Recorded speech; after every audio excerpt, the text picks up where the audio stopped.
नमस्कार दोस्तों। वैसे तो हिंदी के इस वीडियो में ये जो सब इंस्पेक्टर हमने स्पेशली कहा है उनके लिए तो ये सबसे ज़्यादा महत्वपूर्ण है ही है। लेकिन मैं आपको ये कहूँगी कि जितने भी जो स्टूडेंट्स हैं वो जिस भी परीक्षा की तैयारी करें जिसमें हिंदी भाषा आती है उन सभी के लिए भी ये जो सेशन है ये बहुत महत्वपूर्ण है। इसलिए आप सभी का स्वागत है इस सेशन में, क्योंकि इसमें आपके पास सिर्फ व्याकरण के ही प्रश्न नहीं, जैसे व्याख्या के प्रश्न होते हैं, ठीक है ना, और आपका पत्र लेखन, ये सब जो सिविल सर्विसेज वगैरह में आते हैं। तो मेन चीज़ है कि ये जो सेशन है ये हर तरीके से हर परीक्षा के लिए आपके लिए महत्वपूर्ण है। तो मैं आशा करूंगी कि ज़्यादा से ज़्यादा स्टूडेंट्स जो हैं वो इस वीडियो को देखें और इसका लाभ उठाएं। चलिए, तो सबसे पहले जैसा कि मैंने आपको कहा कि सब इंस्पेक्टर के लिए स्पेशली हमारा ये सेशन है, तो उसका अगर मैं छोटा सा एक आपको एनालिसिस दिखाऊं, वो भी बिल्कुल रिसेंट ईयर्स का 2018 और 19। तो 2018 में क्या था कि कुल मिला के 10 प्रश्न आए थे, और जो है 10 प्रश्न वो सारे के सारे आपके वस्तुनिष्ठ प्रश्न थे, मतलब ये ऑब्जेक्टिव टाइप बहुविकल्पीय प्रश्न थे कि आपको प्रश्न दिया हुआ है उसके साथ विकल्प भी दिए हुए हैं, सिर्फ आपको विकल्प चुनना था। अच्छा, इसमें ना कठिनाई स्तर की बात नहीं होती। अच्छा, और इसमें ये होता है कि जस्ट आपके पास ऑप्शन है, आपको जस्ट वहां पे टिक मार्क करना है, दैट्स इट। लेकिन प्रॉब्लम कहाँ पर आती है, जब आपका ये निबंधात्मक प्रश्न सब्जेक्टिव टाइप प्रश्न आपके पास आ जाते हैं, ठीक है ना। और 2019 में 11 प्रश्न आए थे जिनमें से 10 ये इस प्रकार के थे सब्जेक्टिव टाइप, और केवल एक ऑब्जेक्टिव टाइप था। उस एक ऑब्जेक्टिव टाइप क्वेश्चन में आपके पास विकल्प थे, लेकिन बाकी के जो 10 प्रश्न थे उसमें आपके पास कोई विकल्प नहीं था, क्योंकि उसमें यह था कि जैसे आपको निबंध लिखना है, ठीक है ना, आपको अपना साथ में क्या करना है, व्याख्या करनी है, गद्यांश पद्यांश व्याख्या की, साथ ही साथ आपको क्या करना है, पत्र लेखन करना है। तो ये सब चीज़ें थी उसमें व्याकरण के साथ। और वहाँ पर उससे भी ज़्यादा महत्वपूर्ण चीज़ क्या थी कि आपको कुछ टिक मार्क नहीं करना था, आपको सब कुछ अपने हाथों से लिखना था। जैसे कि अगर आपको दे दिया गया कि ये शब्द है, इसके दो दो पर्यायवाची लिखो, तब आपको लिखने हैं, चुनने नहीं है। और वहाँ पे लिखने में क्या होता है, बहुत सारी चीज़ें जो हमें लगता है जिसके बारे में हम सोचते भी नहीं है, वो चीज़ हमें परीक्षा के वहाँ पे स्थान पर जाकर मतलब कि ज़्यादा पता चलता है कि महत्वपूर्ण थी, जिन पर हमने ध्यान नहीं दिया, और वहाँ पर आता जाता पेपर भी आप मतलब उसमें पीछे रह जाते हैं। वो चीज़ें क्या हैं, अब जैसे आपको वहाँ पे हिंदी लिखनी होती है, आपको लगेगा भाई हिंदी लिखने में कौन सी प्रॉब्लम है, कोई प्रॉब्लम नहीं है, लेकिन बहुत प्रॉब्लम है। क्यों? क्योंकि बहुत समय हो चुका है जिस स्तर पर आप हैं, ठीक है ना, बहुत टाइम से मुझे लगता है कि आपने अंग्रेजी ही आप हर चीज़ में लिखते आ रहे हैं। कोई सिंपल मैसेज कर रहे हैं या मोबाइल पे यूज़ कर रहे हैं, लैपटॉप यूज़ कर रहे हैं, कुछ भी है, आप इंग्लिश यूज़ कर रहे हैं, ठीक है ना। सिंपली अगर आप पेपर में भी लिख के देना होता है तो आप हिंदी को भी मतलब अंग्रेजी में लिख के, कि जैसे हमें लिखना है लड़की, तो आप LADKI इस तरीके से लिखेंगे।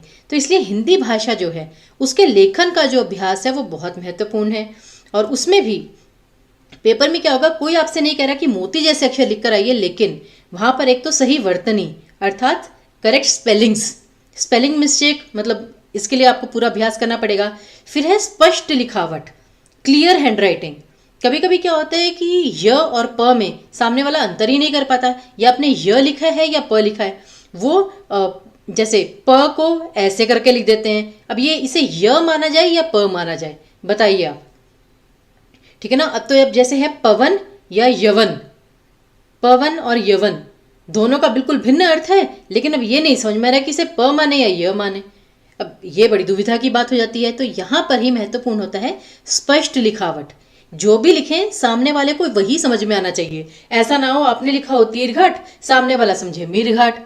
उसके बाद है गति एवं लय। लय आप इस तरीके से कह सकते हैं, आपको लगेगा भाई ये गति और लय मतलब ये तो संगीत में होता है या बोलने में कुछ होता है, लिखने में एक गति और लय क्या है।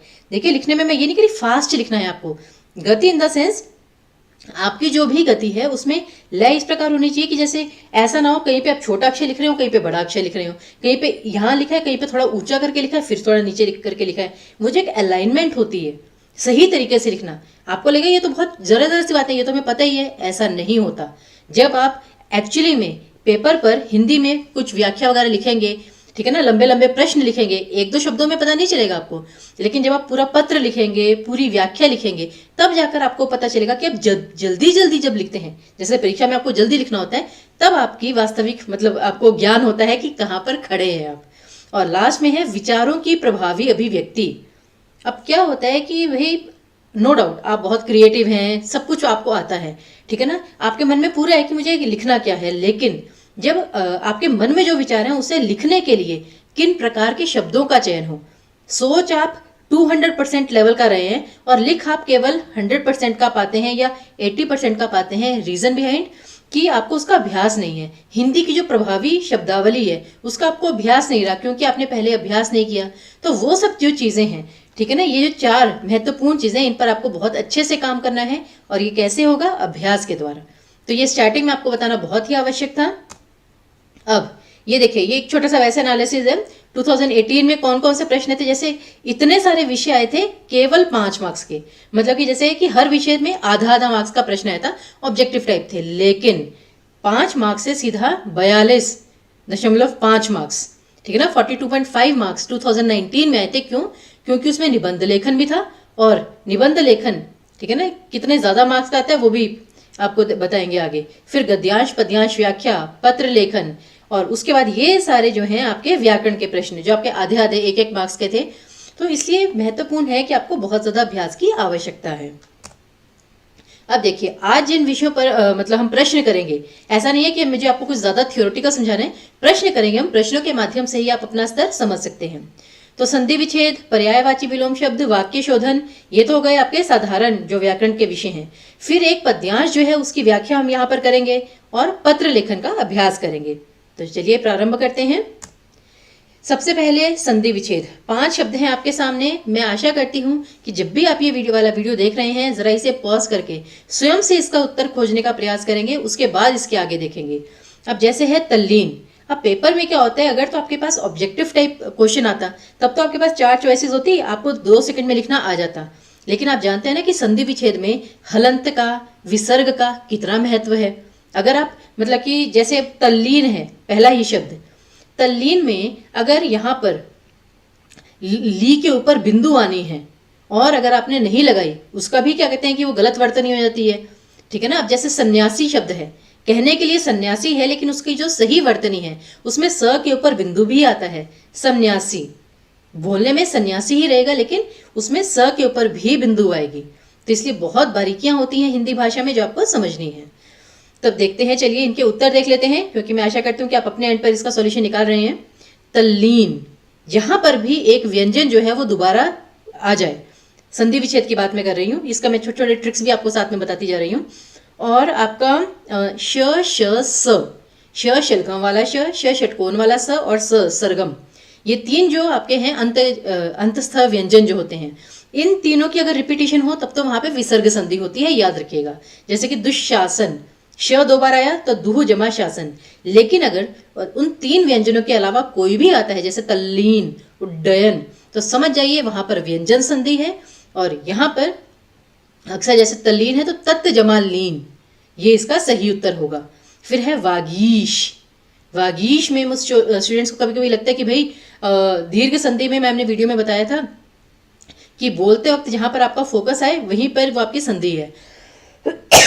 तो उन्हें लगेगा कि भाई वागीश में जो ई की मात्रा है कि वागी जमा ईश, ऐसा नहीं है। वागीश में बेसिकली ग पर थोड़ा फोकस है और ये है वाक जमा ईश। और वाक में भी क के नीचे हलंत आएगा, साधारण क नहीं आएगा, उसके नीचे हलंत आएगा। फिर आपका आता है प्रमाण, प्रमाण में प्र जमा मान न, ये यहां पर तो ण है ना, लेकिन वहां पर आएगा प्र जमा मान, मान होता है ना मान सम्मान, और जब ये दोनों मिलते हैं तो न का ण बन जाता है और इसी को कहते हैं आपकी व्यंजन संधि। फिर आता है जैसे श्रावण, अब श्राव, आव आ गया, आव का जहां पर आ जाए अय आए, अव आव, जहां पर ये 4 ऐसी ध्वनियां आपको समझ में आ जाएं तो वहां पर मोस्टली आपकी अयादि संधि होती है। और उसमें भी क्या ट्रिक होती थी कि जहां पर अय या आय है वहां पर ए या ए की मात्रा होगी, और जहां पर अव या आव है वहां पर ओ और औ की मात्रा होगी।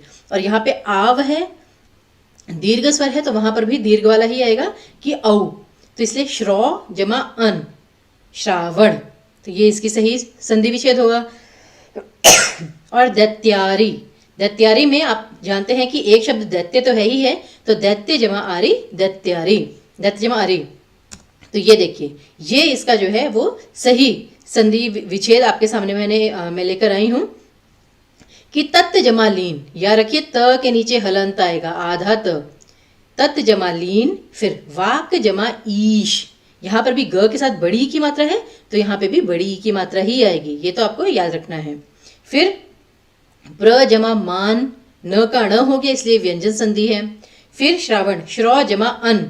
अब देखिए इस शब्द में आपका स्वर संधि और व्यंजन संधि दोनों हैं, क्योंकि आव जो बना औ और अ के मेल से तो आव बना, और जो न है उसका ण हो गया। तो अगर बाई चांस आपको पेपर में आ जाता है कि विसर्ग संधि, ये सॉरी व्यंजन संधि के 2 उदाहरण लिखिए, तो वहां पे वैसे कोशिश कीजिएगा कि प्रमाण शब्द बिल्कुल सही है, लेकिन श्रावण को अगर इस प्रकार व्यंजन संधि के उदाहरणों में थोड़ा कम लिखिए, क्योंकि इसमें जो मुख्य संधि है, कभी कभी क्या होता है एक शब्द में एक से अधिक संधियां होती हैं, लेकिन उसमें भी ये एक होता है ना कि जो सबसे मेन वाली संधि है वो किसकी है, वो श्रौ जमा अन, वो श्रावण, ये औ और अ के मिलने से जो आव बना है ये उसकी विशेषता है। तो इसलिए नो डाउट इसमें वे स्वर संधि और व्यंजन संधि दोनों हैं, लेकिन मुख्य संधि जो है वो स्वर संधि है। तो इसलिए पेपर में ध्यान रखिएगा, क्योंकि पेपर में उस तरीके से ही प्रश्न आएंगे कि इसके 2 पर्यायवाची लिखो, इसके 2 भेद लिखो, कुछ भी आ सकता है इस तरह। फिर है दैत्यारी, दैत्य जमा अरी, तो अ और अ मिलकर बन गए आपके आ, तो दीर्घ स्वर संधि। तो इसलिए ये इससे इसके उत्तर। अब आते हैं पर्यायवाची शब्द कि दिए गए शब्दों के 2-2 पर्यायवाची लिखिए। आंगन, आंसू, उग्र, गाय और चांदी। बिल्कुल साधारण से शब्द हैं, लेकिन जब इनके ठीक है ना पर्यायवाची लिखने की बात है, ये आंसू जो हैं उसका एक तो हमें फटाफट पता है अश्रु, दूसरा अब हम सोचते हैं अश्क, क्योंकि हम शायरी में पढ़ते रहते हैं अश्क बहा दिए, लेकिन वो हिंदी का वो शब्द नहीं है, वो उर्दू फारसी मूल का शब्द है। तो इसलिए हमें आंसू के भी पर्यायवाची, और सारे देखिए मतलब गाय, चांदी बहुत साधारण से शब्द हैं, तो इसलिए इनके भी पर्यायवाची आ सकते हैं। तो इनके 2-2 पर्यायवाची देखिए, ये आपके ज्ञान के लिए ही है। आंगन, अब इनके ज़्यादा मैंने पर्यायवाची दिए हैं, जिससे जो भी आपको याद रहे वो आप लिख सकें। आंगन का देखिए अंगना, अजिर, प्रांगण और अंगनाई, ये सारे इसके पर्यायवाची हैं। उसी प्रकार आंसू के अश्रु, नेत्र नीर। अब देखिए ये तो आपको याद रख सकते हैं ना, अब नेत्र मतलब होते हैं आंखें और नीर का मतलब होता है पानी, यानी आंखों से जो पानी निकलता है। फिर नयन जल, ये तो बहुत ही साधारण है, नयन का मतलब आंखें, जल मतलब पानी, तो नयन जल। नेत्रवारी, नेत्र आंखें, वारी का मतलब वारी, अंबु, नीर, जल, ये सारे आपस में पर्यायवाची हैं, नेत्रवारी और नयन नीर। तो इनमें से कोई भी 2 आप आंसू के पर्यायवाची के रूप में लिख सकते हैं। फिर है उग्र, जैसे हम कहते हैं ना कि वो उसकी बात सुनकर उग्र हो उठा, उग्र मतलब बहुत एग्रेसिव हो गया, तो उसका क्या आएगा, प्रबल, तेज, प्रचंड, ठीक है ना, उस प्रकार से। फिर है गाय, गाय का हमें गौ तो पता होता है, लेकिन बाकी क्या लिखेंगे, ये देखिए गौरी, गऊ, गैया, धेनु, भद्रा, गो और सुरभि। और याद रखिए अगर आपको बाई चांस ये सारे शब्द पता हैं मान लीजिए, तो उसमें ना ट्राई कीजिए कि जैसे गऊ और गैया इस प्रकार के शब्द लिखने की बजाय पर्यायवाची में अगर आप धेनु, भद्रा, गो या सुरभि लिखेंगे वो ज़्यादा महत्व रखेगा, क्योंकि नहीं तो एग्जामिनर के पास ये इंप्रेशन जा सकता है कि गाय को जैसे हम अपनी जैसे होते हैं ना क्षेत्रीय भाषा में गऊ या गैया कह देते हैं, तो उनको लगता है कि इसे पर्यायवाची नहीं पता, वो तो बस इसको हम ऐसी इनफॉर्मल वे में बोल देते हैं ना कि गैया चराने वाला है, ये तो गऊ चराने वाला है, इसलिए लिख दिया। तो इसलिए अगर आपको गाय का पर्यायवाची पता है धेनु, भद्रा, गो, सुरभि, तब आप जरूर लिखिए। नहीं पता हो, ना याद आए, तब आप गऊ गैया भी लिख देंगे तो गलत नहीं होगा। और अंत में है चांदी। चांदी का एक तो जैसे आपको पता है कि सिल्वर मेडल मिलता है, आप याद करिए ओलंपिक, वो कहते हैं ना कि हर तरीके से अगर बाई चांस आपको कोई चीज़ ना याद आए, अपने साधारण जीवन में देखिए आसपास हिंदी हिंदी है, तो चांदी सिल्वर मेडल जब मिलता है हम कहते हैं रजत पदक मिला, तो चांदी का एक नाम तो रजत हो गया। फिर रूपक, रूपा, रौप्य, ठीक है ना, गात रूप और चंद्रहास, याद रखिए। तो चांदी का चंद्रहास, रजत, एटलीस्ट 2 तो याद रख सकते हैं ना, चंद्रहास और रजत, तो ये हमेशा याद रखिएगा। फिर आते हैं विलोम शब्दों पर। विलोम शब्द भी आपके लिए हम 5 शब्द लेकर आए हैं, अज्ञ, पल्लवन, प्राचीन, निवृत्त और तृष्णा। तो अज्ञ, पल्लवन, इन सभी के अर्थ वगैरह आपको भी पता होना चाहिए। और पल्लवन जैसे है, पल्लवन नाम से ही पता चलता है, पल्लव का मतलब क्या होता है, पत्ते, और पल्लवन मतलब कि नए नए पत्ते निकलना, कि पेड़ों में नए नए पत्ते आ रहे हैं जैसे बाहर में आते हैं। और अगर पल्लवन हो रहा है, बहुत सारे पत्ते निकल रहे हैं, तो उसका ऑपोजिट क्या होगा, विलोम शब्द क्या होगा, कि सारे पत्ते गिर रहे हैं, ठीक है ना, यानी कि छोटा करना। तो और ऐसा हम नहीं कह सकते पतझड़ की पल्लवन का पतझड़ आएगा, नहीं। अगर जैसे आप दूसरे कंपटीशन एग्जाम्स देखेंगे तो उसमें आता है कि व्याख्या करते वक्त गद्यांश पद्यांश की कि इसकी व्याख्या इस प्रकार लिखिए, भाव पल्लवन करते हुए। भाव पल्लवन यानी भाव को विस्तार देना, भाव को विस्तार देते हुए।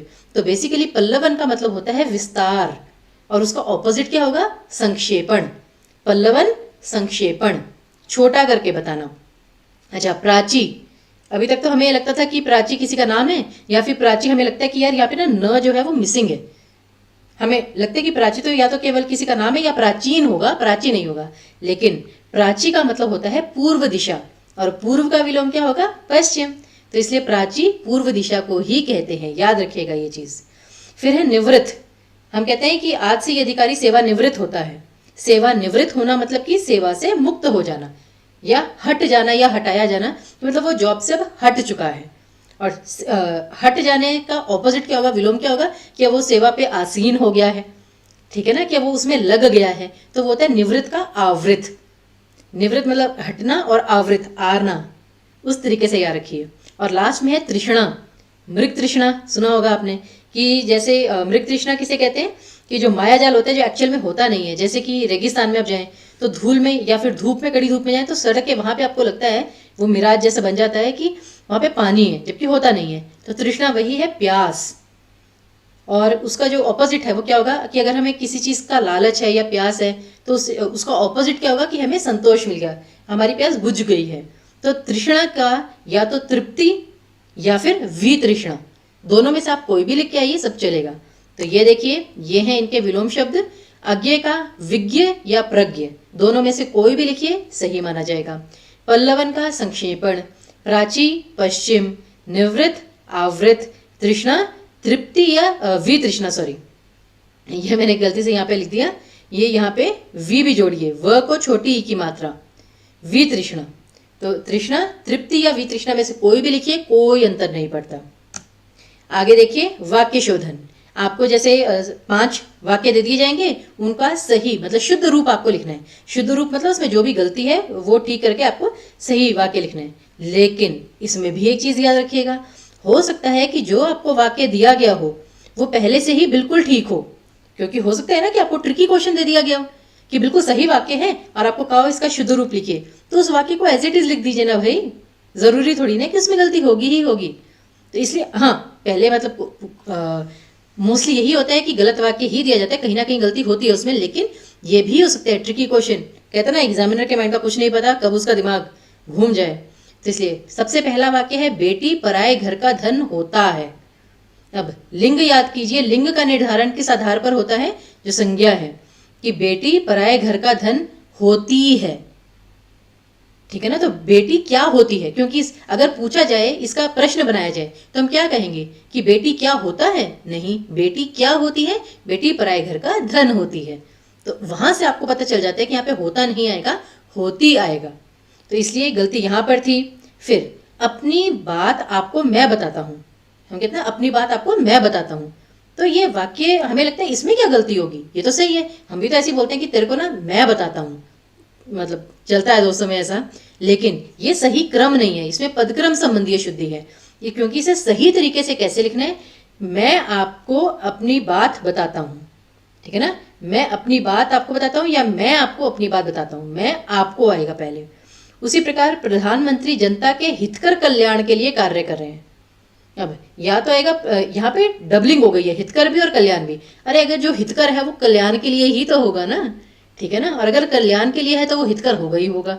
तो ये इसके दो हो सकते हैं कि जैसे प्रधानमंत्री जनता के हित के लिए कार्य कर रहे हैं, या फिर होता प्रधानमंत्री जनता के कल्याण के लिए कार्य कर रहे हैं, हित के लिए या कल्याण के लिए। लेकिन बेहतर यही रहता है कि जैसे हित के लिए वो अलग से ना करके इस शब्द को मतलब बदलना नहीं है, सिर्फ हटाना है कि प्रधानमंत्री जनता के कल्याण के लिए कार्य कर रहे हैं, आपका सही हो जाएगा। फिर गुरुदेव यह तो सरासर अन्याय है। अब इसमें क्या गलती है? याद करिए, विस्मयादि बोधक। इसे अगर आप ऐसे वाक्य लिखा हुआ है, आप कैसे पढ़ेंगे? गुरुदेव यह तो सरासर अन्याय है। अब ऐसा नहीं होता। हिंदी जो भाषा है वो इतनी वैज्ञानिक है, उसमें हर चिन्ह का अपना मतलब होता है, कहाँ पर रुकना है, उसको बोलना कैसे है।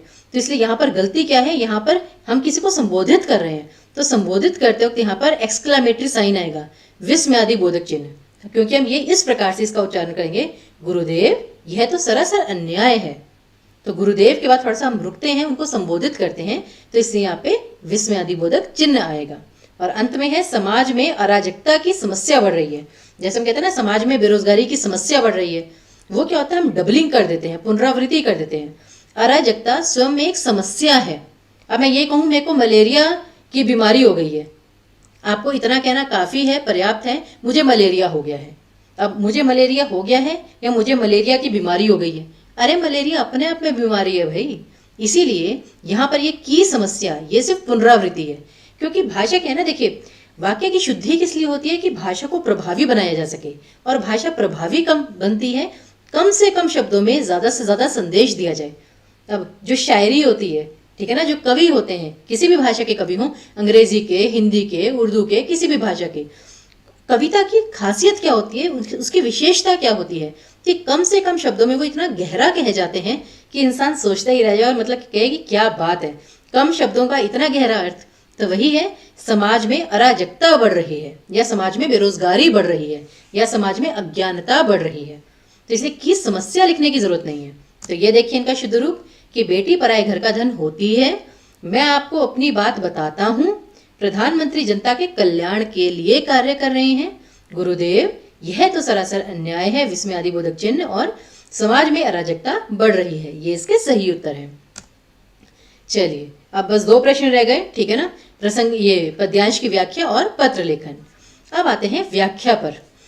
तो देखिए सबसे महत्वपूर्ण एक तो इसमें पेपर में क्या है, हमने देखा सब इंस्पेक्टर में, इसमें ना कोई आपको शब्द सीमा नहीं दी हुई, और निर्देश में भी आपको केवल इतना दिया है, दी गई कविता की व्याख्या कीजिए। अब आपको कहीं नहीं दिया, अच्छा ये निर्देश आपको ध्यान से पढ़ना है, ऐसा नहीं है कि पिछले साल ऐसा आया था तो इस बार भी निर्देश यही आएगा। निर्देश आपको हर प्रश्न का ध्यान से पढ़ना है।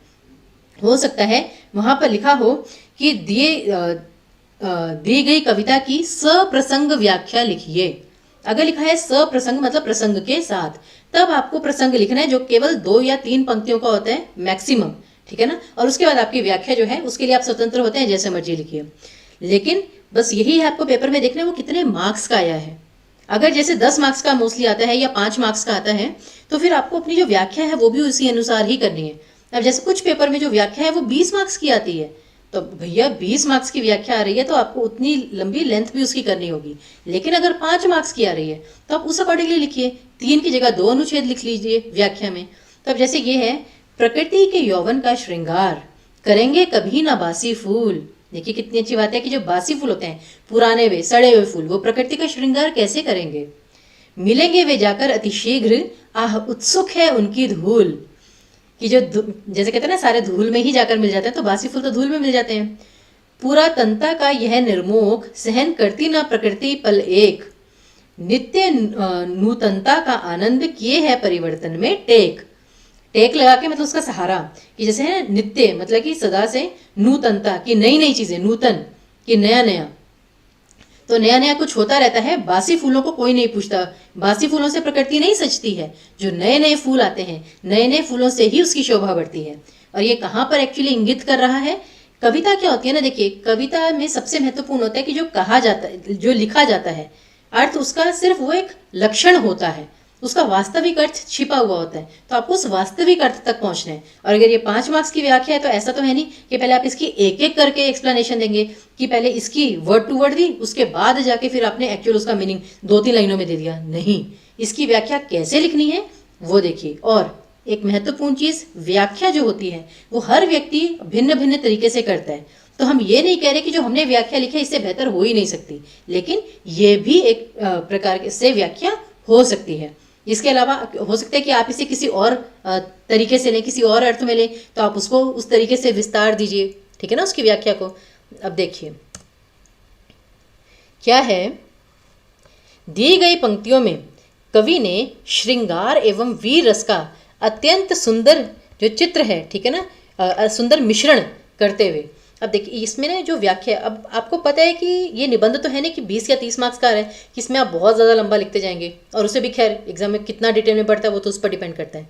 व्याख्या में क्या होता है, जब इतना लंबा आपको पढ़ना होता है ना, आप खुद को एग्जामिनर सोच के देखिए, लाखों बच्चों के आपके पास पेपर हैं और आप इतना बड़ा बड़ा पढ़ रहे हैं, ठीक है ना, तो किस तरीके से आप पढ़ रहे होंगे। तो अगर आपने स्टार्टिंग अच्छी की, स्टार्टिंग देखिए हमने किस तरीके से की है कि दी गई पंक्तियों में कवि ने श्रृंगार रस एवं वीर रस का अत्यंत सुंदर मिश्रण करते हुए, श्रृंगार रस इसलिए है, श्रृंगार रस कहाँ होता है, जैसे प्रकृति की सुंदरता के बारे में बताया है, प्रेम के बारे में बताया उस प्रकार से, और वीर रस वीरता का, उत्साह का, सिर्फ वीरता वो नहीं जो युद्ध में दिखाई जाती है, वीर रस का कहाँ पर होता है, जहाँ पे उत्साह हो, मोटिवेशन हो, उस प्रकार से जोश दिखाया जाए। तो इन दोनों रसों का मिश्रण करते हुए बहुत ही सरल शब्दों में, क्योंकि इसमें ऐसा कोई डिफिकल्ट तो था नहीं, बहुत ही सरल शब्दों में प्रकृति के माध्यम से, स्टार्टिंग में ही हमने क्लियर कर दिया कि प्रकृति के माध्यम से मनुष्य का जीवन जीने का एक उत्कृष्ट माध्यम समझाने का प्रयास किया है। देखिए कितने, यहाँ तक कि अगर क्या कहते हैं कि मतलब टीचर पढ़ लेगा ना, तो वो 5 मार्क्स का है ना, उसके माइंड में 3 साढ़े 3 मार्क्स पहले ही फिट हो जाते हैं, क्योंकि आपने स्टार्टिंग इतनी अच्छी की है कि दी गई पंक्तियों में कवि ने श्रृंगार एवं वीर रस का सुंदर, अति सुंदर मिश्रण करते हुए बहुत ही सरल शब्दों में प्रकृति के माध्यम से मनुष्य को जीवन जीने का एक उत्कृष्ट माध्यम समझाने का प्रयास किया है। कवि कहते हैं कि प्रकृति की शोभा कभी भी बासी अथवा मुरझाए हुए फूल नहीं बढ़ाते, जो फूल ताज़े हों, खिले हुए हों, उन्हीं की सुंदरता और खुशबू से उद्यान अथवा वन सुशोभित होते हैं। मुरझाए हुए फूल तो बहुत शीघ्र मिट्टी में मिलकर अपना अस्तित्व खो देते हैं, परंतु खिले हुए फूल अपनी सुंदरता एवं खुशबू से अपने चारों ओर प्रसन्नता, उत्साह, नई ऊर्जा एवं सकारात्मकता का संदेश फैलाते हैं।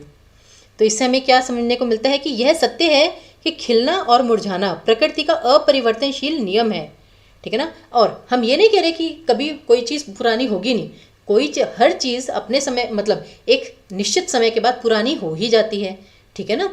तो और एक फूल हमेशा खिला नहीं रहता, वो एक ना एक दिन जाके मुरझा ही जाता है। तो ये सत्य है कि खिलना और मुरझाना प्रकृति का अपरिवर्तनशील नियम है, परंतु जीवन में सुख दुख भी इसी प्रकार आते जाते रहते हैं।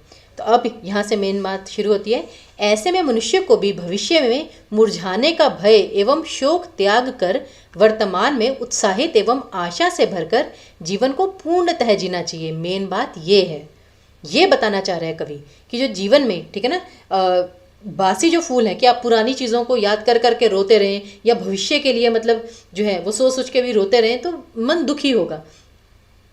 तो इसलिए उसे निराशा और अकर्मण्यता त्याग कर आशान्वित एवं उद्यमी होकर अपने जीवन को सार्थक बनाना चाहिए। आगे कवि कहते हैं कि प्रकृति सहर्ष ही पुराने फूल पत्ते पेड़ों को त्याग देती है और बिना उसका शोक मनाए नए फूलों और हरियाली का पूरी आशा के साथ स्वागत करती है। ऐसा तो नहीं है ना कि जो पेड़ हैं क्या कहते हैं वो पुराने जो उसके फूल और पत्ते गिर गए हैं बस उस पर शोक ही मनाता रहता है और नए पत्तों को कहते हैं नहीं तुम अभी नहीं आओगे, तुम समय के बाद आओगे। ऐसा नहीं, पेड़ को पता है कि ये अपरिवर्तनशील नियम है, पत्तों को झड़ना ही है, फूलों को मुरझाना ही है, तो वो उन्हें सहर्ष स्वीकार करता है कि जीवन में सुख, ये दुख की घड़ी है, स्वीकार करता हूँ, सुख भी तो आएगा ही आएगा एक दिन। उसी प्रकार जो वो नए पेड़ पौधों का स्वागत करते हैं, उसे आशा है कि नवीनता, जो नई चीज़ें हैं, प्रकृति को पुनः सुंदर और जीवंत बना देगी। उसी प्रकार मनुष्य को भी निरंतर समय के साथ परिवर्तन स्वीकार करने चाहिए। पुरानी रूढ़िवादी सोच एवं विचारों को त्याग कर आधुनिक चलन को सहर्ष स्वीकारना होगा। अतीत के दुख एवं कष्ट भुलाकर उज्जवल भविष्य के लिए स्वयं को नई प्रेरणा से भरना होगा और वर्तमान में उपस्थित सुखों का आनंद उठाते हुए निरंतर कर्म पथ पर आगे बढ़ना होगा। यही मनुष्य की प्रसन्नता एवं सफलता सुनिश्चित करेंगे। तो 5 मार्क्स के लिए आई गेस इतनी जो व्याख्या थी वो बिल्कुल सही है। तो आप देखेंगे कि ऐसा नहीं कि हमने एक एक लाइन को बस वैसे ही मतलब सिर्फ उसी का एक अर्थ लिख दिया, हमने उसके पीछे छिपा हुआ अब हम क्या क्या चीज़ें जो हैं हमें नई अपनानी होती हैं। एक तो जैसे नई नई चीज़ होती है, पहले घूंघट प्रथा थी, हमने उसे हटा दिया। पहले सती प्रथा थी, हमें लगा कि नहीं वो चीज़ गलत है, वो चीज़ पतिव्रता होने की निशानी नहीं है, वो चीज़ हनन किया जा रहा है, ठीक है ना, तो वो चीज़ हटाई हमने। उसी प्रकार जैसे घूंघट प्रथा थी, हमें लगा कि पहले ऐसा लगता था कि ये तो नारी के सम्मान के लिए, उसकी लाज के लिए है, लज्जा का एक आभूषण है, ऐसा नहीं, ठीक है ना। बाद में ये पता चला कि उसे भी आगे बढ़ना है, कर्म पथ पर आगे बढ़ना है, ये चीज़ अब आज के ज़माने में नहीं चलेगी।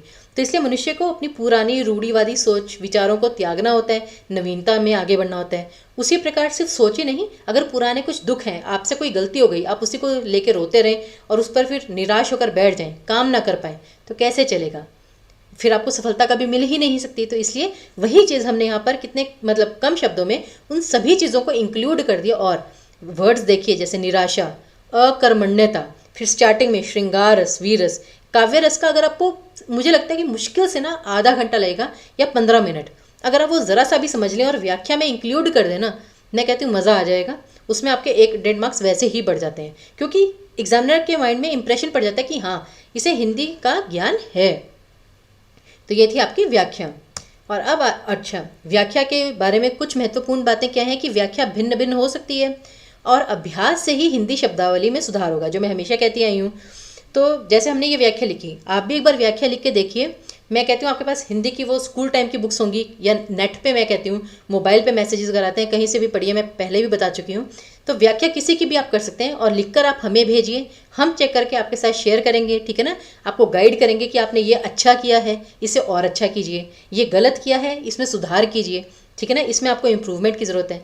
तो वही चीज़ हम तो हमेशा इनकरेज करते हैं आपको। फिर अपना मत स्पष्ट करें कि आपका जो भी ओपिनियन है, मत मतलब आपकी जो सोच है, और ज़रूरी नहीं कि आपकी सोच मतलब कि सबसे मिलती जुलती हो सकता है आपकी बिल्कुल भिन्न सोच हो, लेकिन जो भी आपके मन में विचार हैं उनको तर्क के साथ स्पष्ट कीजिए। सकारात्मक दृष्टिकोण एवं विचार रखें। कोशिश कीजिए कि आपकी जो भी सोच है वो थोड़ी ना मतलब पॉजिटिव दिखे। ऐसा ना हो कि आप बहुत ही जैसे कहते हैं कि किसी चीज़ मतलब गलत चीज़, जो चीज़ तो स्वाभाविक है, ठीक है ना, कि ये स्वाभाविक सही चीज़ है, उसके बारे में आपको डेफिनेटली सही ही लिखना चाहिए। लेकिन अगर आपको लगता है कि हाँ इसमें भी कुछ गलती है, तो उसे तर्क के साथ स्पष्ट कीजिए, उससे और ज़्यादा आपका इंप्रेशन बढ़ता है।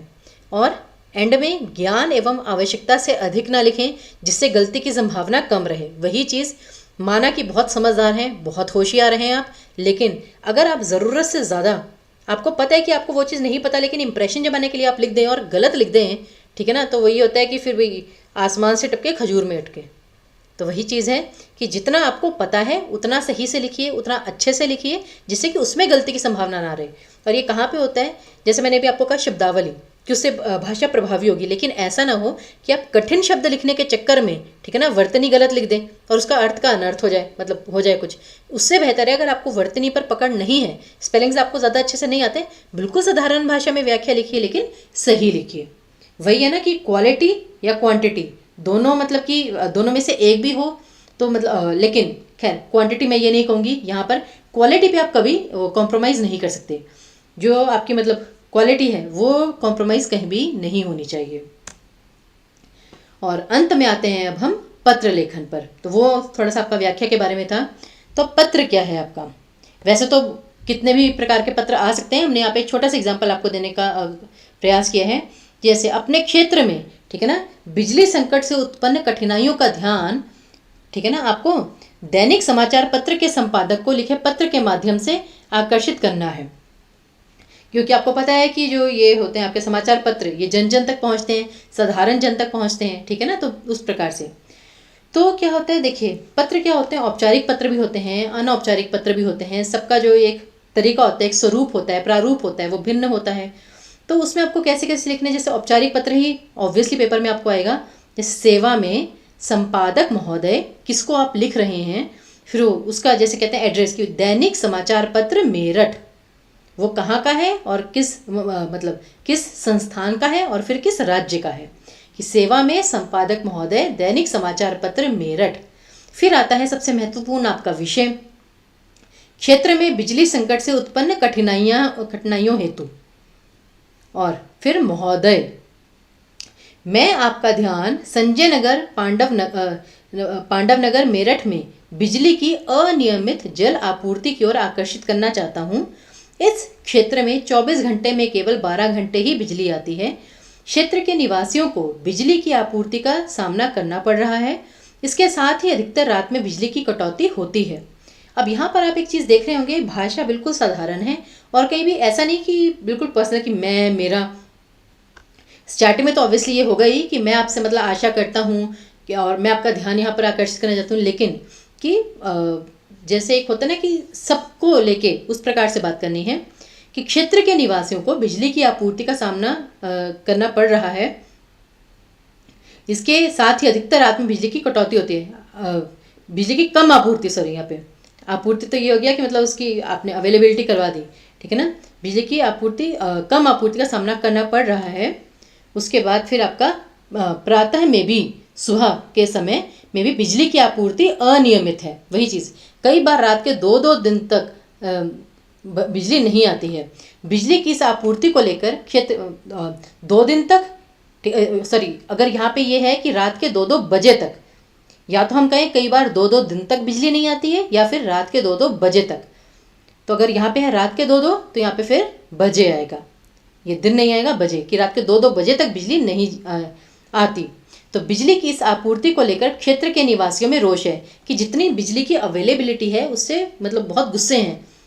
इससे पूर्व भी अनेक बार स्थानीय अधिकारियों को मैं इस समस्या से अवगत करा चुका हूं, परंतु स्थिति में कोई सुधार नहीं हुआ है। अतः आपसे प्रार्थना है कि इस क्षेत्र में बिजली की समुचित व्यवस्था कराने हेतु उचित कदम उठाने की कृपा करें। मैं और मेरा पूरा क्षेत्र सदैव आपके आभारी रहेंगे। तो देखिए एंड में क्या है कि मतलब केवल मैं नहीं, सभी आपके आभारी रहेंगे। और पूरे पत्र में आपने, ऐसा नहीं है कि आपको पत्र बहुत लंबा लिखना है। औपचारिक पत्र की सबसे बड़ी विशेषता ही ये है कि जितना हो सके शॉर्ट में, जितना संक्षेप में आप अपनी बात वहाँ तक पहुँचा सकें, क्योंकि वो कहते हैं ना कि जो अगर कम बोलोगे तो लोग ज़्यादा ध्यान से सुनेंगे। पत्र में भी वही होता है, और खासकर सरकारी पत्र में जितना शॉर्ट में आप लिखेंगे। लेकिन शॉर्ट में लिखने का मतलब ये नहीं है महत्वपूर्ण बिंदु आप छोड़ दें, महत्वपूर्ण बिंदु सारे इंक्लूड होने चाहिए। फिर उसके लिए चाहे आपको 3 अनुच्छेद ही क्यों ना लिखने पड़ जाए, लेकिन अगर कम से कम में आपका काम चल रहा है तो करिए। और पूरे सम्मान के साथ आपकी भाषा है, मतलब एक भी जगह आपको ऐसा नहीं लगा होगा कि आप अपने एग्रेसिवनेस दिखा रहे हैं, गुस्सा कुछ ज़्यादा ही वो कर रहे हैं। आप जैसे कहते हैं ना एक फॉर्मल वे में बात करना, कि शांति से, कहते हैं ना कि चुप रहकर भी सामने वाले पर वार कर देना, प्रेम से कह के अपनी बात मनवा लेना, वो चीज़ यहाँ पर होनी है। उसके बाद फिर मैं और मेरा पूरा क्षेत्र सदैव आपके आभारी रहेंगे, धन्यवाद, ये ज़रूर रहेगा। भवदीय संजय कुमार, हस्ताक्षर वहाँ पे साइन आएगा, संजय नगर, पांडव नगर, मेरठ। और एंड में आप यहाँ पे दिनांक भी लिख देंगे, इसी के नीचे दिनांक, ये जो भी आपकी तारीख है। तो ये आपका हुआ पत्र लेखन। लेकिन औपचारिक पत्र में फिर वही चीज़, कुछ चीज़ें जो आपको ध्यान में रखनी है। जैसे कि सबसे पहले तो भाषा, पत्र के अंतर्गत भाषा एक विशेष तत्व है कि किस प्रकार की लैंग्वेज आप यूज़ कर रहे हैं। पत्र की भाषा शिष्ट एवं नर्म होनी चाहिए, वही कि पूरी, जैसे हम कहते हैं ना कि पूरे शिष्टाचार के साथ, मैनर्स के साथ लिखी गई है। कहीं भी कुछ जैसे तू तड़ाक करके बात नहीं की गई है, या बहुत ही एग्रेसिव लैंग्वेज यूज़ नहीं की गई है। भाषा नर्म होनी चाहिए और शिष्ट होनी चाहिए, क्योंकि नर्म एवं शिष्ट पत्र ही पाठक को प्रभावित करते हैं। कृपया, धन्यवाद जैसे आदि शब्दों का प्रयोग करके पाठक के मन को सीधे पत्र लिखने की भावना का महसूस कराना चाहिए, कि इस प्रकार के, जैसे अंत में उसने धन्यवाद लिखा था तो इस प्रकार से।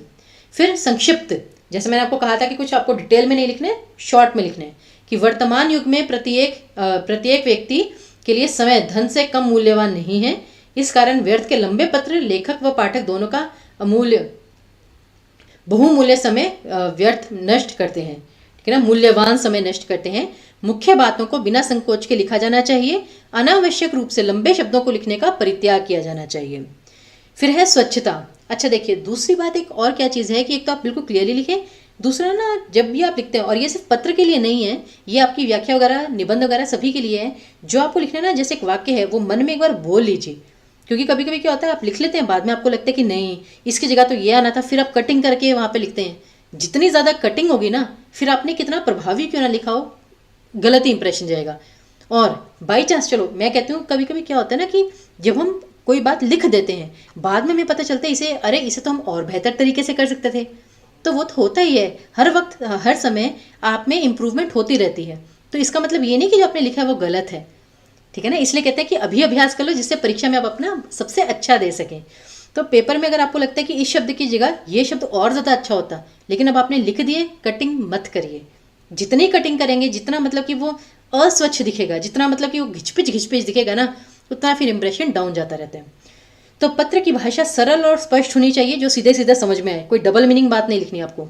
साथ ही पत्र को साफ कागज पर अक्षरों का ध्यान रखते हुए साफ साफ लिखना चाहिए। यदि पत्र टाइप हुआ है तो उसमें कोई गलती या काट पीट नहीं होनी चाहिए, क्योंकि ये पाठक को अप्रिय लगती है और संशय भी उत्पन्न करती है। कभी कभी होता है ना, आप लिखते हैं फिर कटिंग कर लेते हैं, तो सामने वाले को लगता है कुछ और लिखना चाह रहा था, क्या कुछ और रहा है, उस प्रकार से। फिर है रुचिपूर्ण होना चाहिए, कि पढ़ते समय मतलब लोगों को थोड़ा इंटरेस्ट तो है। अब जैसे अगर हम लिखेंगे कि आदरणीय प्रेम जी, या फिर महोदय, आपसे मैं ये निवेदन करना चाहता हूँ, तो थोड़ी एक रिस्पेक्ट आती है, थोड़ा इंटरेस्ट बढ़ता है। जैसे हम कहते हैं ना, ओहो जनाब आप आ गए, मैं कहूँगा तू आ गया, मतलब ऐसा कोई इंटरेस्ट। तो एक आपको इंटरेस्ट वहाँ पे जगाना है, एक रुचि उत्पन्न करनी है पाठक के मन में, एग्जामिनर के माइंड में। यहाँ पर तो सब कुछ एग्जामिनर के हाथ में है, तो एग्जामिनर को आपको मतलब जब वो पढ़े तो उसे थोड़ा रोचक लगे, उस प्रकार से करना है। फिर उद्देश्यपूर्ण, पत्र जिस उद्देश्य के लिए लिखा जा रहा हो उस उद्देश्य को ध्यान में रखकर ही आवश्यक बातें जो हैं वो लिखें। ऐसा नहीं है कि आपको बिजली की आपूर्ति के लिए जैसे बात करनी थी और आप बीच में गड्ढों वगैरह की कि इस क्षेत्र में तो बिजली क्या कोई भी जो सुविधा है वो सही नहीं है, गड्ढे भी हैं सड़क पर, पानी भी नहीं आता है, तो आप अपने मुद्दे से भटक गए। आपको सिर्फ जो बिजली की आपूर्ति को लेकर बातें, मुख्य मुख्य बातें, बस वही लिखनी है, ठीक है ना। आपको वहाँ पर कोई सब कुछ नहीं बताना है, उन्हें पॉइंट टू पॉइंट बात करनी है। योजनाबद्ध तरीके से लिखना है कि पत्र लिखने की पूर्व योजना आपके माइंड में होनी चाहिए, क्योंकि ऐसा नहीं है कि आप पहले पहला पैराग्राफ लिख दें 3-4 लाइनों का, उसके बाद आपको पता चले अरे मुझे तो स्टार्टिंग ऐसे करनी थी। तो जब पत्र की बात आती है, व्याख्या में तो चलिए मैं कहती हूँ ऊपर नीचे बातें हो जाती हैं, लेकिन पत्र लिखते समय आपके माइंड में पहले पूरा का पूरा पत्र जो है वो रिवाइज हो जाना चाहिए कि मैं ये लिखूंगा, ऐसे ऐसे लिखूंगी, ये लिखूंगी। वो सब चीज़ें करके ही आप एक सीरीज में वो चीज़ लिखेंगे, नहीं तो कुछ और हो जाएगा फिर। और पूर्णता, पत्र को लिखते समय पूर्णता का ध्यान रखना भी ज़रूरी है। सारी जो चीज़ें हैं सब कुछ इंक्लूड आपको करना है।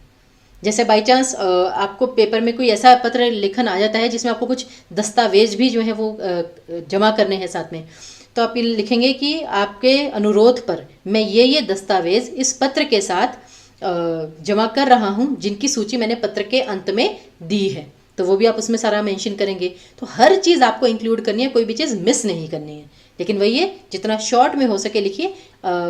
जो मतलब कि बेकार की चीज़ें या फिर जो रिपीटिशन है सिर्फ वो नहीं लिखनी है, फालतू की चीज़ें उसमें इंक्लूड नहीं करनी है। तो बस इतना पत्र में आपको थोड़ा याद रखना है और थोड़ा फॉर्मेट। चलिए, तो इसी के साथ हमारा ये जो सेशन है वो यहीं पर समाप्त होता है। मैं आशा करती हूँ कि व्याकरण के प्रश्न, व्याख्या और पत्र लेखन में आपको इस वीडियो से बहुत सहायता मिलेगी और आप आगे भी हमारे साथ इसी प्रकार से जुड़े रहें। इसी आशा के साथ हम आपसे विदा लेते हैं। सभी को जिस परीक्षा की आप तैयारी कर रहे हैं, हमारी ओर से हमारी जो विशेष हैं वो आपके साथ हमेशा हैं। तब तक के लिए हमें विदा दीजिए। धन्यवाद।